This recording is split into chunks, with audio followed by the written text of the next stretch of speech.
Aging is a complex but natural process that affects every molecule, every cell, every organ, and ultimately your entire body functions. And although chronological aging is inevitable, unfortunately, unlocking the secrets to biological aging has perhaps been the ultimate scientific quest for many years. Most recently, scientific research is focused on the way our cells age and how aging impacts their function, reproduction, and ultimately the lifespan of our cells.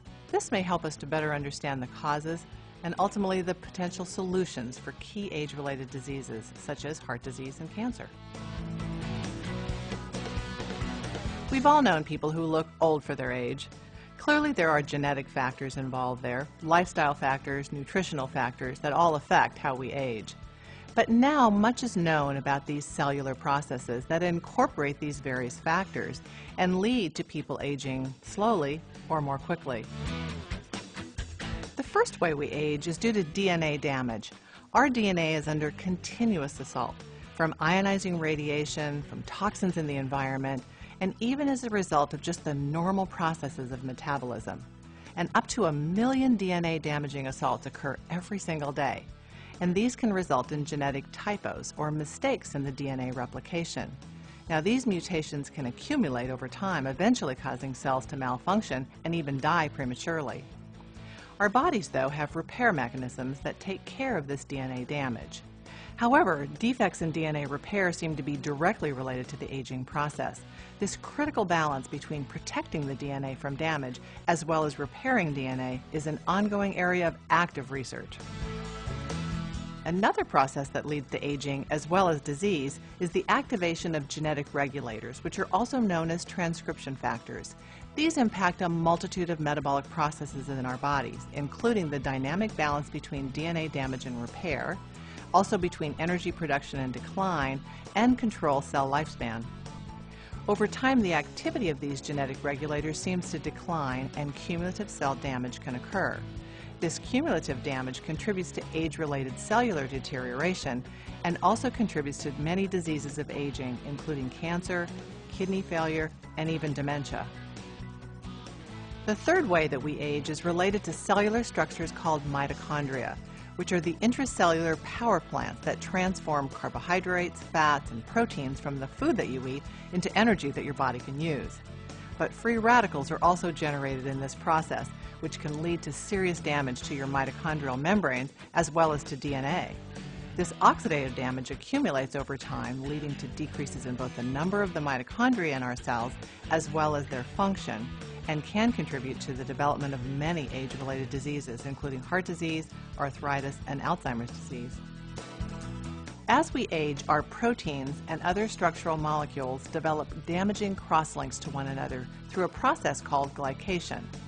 Glucose molecules attach to proteins, forming what are called advanced glycation end products, also known as age proteins. The accumulation of these cross-linked damaged proteins are somewhat like plaque building up in your arteries, and they are tied to some of the most debilitating effects of aging. In fact, scientists are theorizing that these age proteins may play an important role in the development of atherosclerosis, as well as certain complications of diabetes and chronic kidney failure. Scientists are investing billions of dollars in research on aging. It's estimated that the National Institutes of Health spent over $2.4 billion alone in 2007.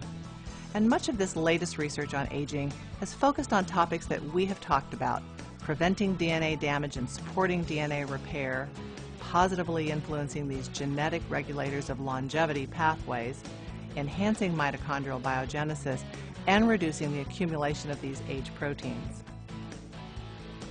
Recent research has focused on the beneficial effects that certain plant polyphenols have shown in laboratory studies on these cellular mechanisms of aging. Polyphenols are natural phytonutrient compounds that are found in the fruits and vegetables that we eat, and they've been shown to have antioxidant and anti-inflammatory activities, and literally thousands of studies support their potential utility in human health. And recent research has focused in on one particular polyphenol, resveratrol. You may have heard about it. It's a particularly powerful polyphenol found in red wine and has effects on cellular aging processes. In fact, laboratory studies demonstrate that cells treated with resveratrol were more resilient to DNA damage and more effective at DNA repair.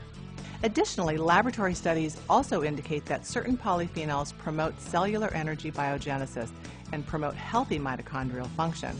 In fact, in laboratory studies, resveratrol has been shown to exert multiple protective effects against metabolic syndrome through the promotion of this mitochondrial biogenesis. And a landmark study published in 2006 by Dr. David Sinclair at Harvard Medical School showed that resveratrol positively impacted the harmful effects of a high-fat diet on the heart and the liver and decreased the development of insulin resistance. Activating key transcription factors, also known as genetic regulators, is critical for cellular health, for repair, renewal, as well as for cellular longevity. Plant polyphenols have been shown to trigger these key genetic regulators of cellular energy metabolism, as well as longevity, which will positively impact these cellular aging processes.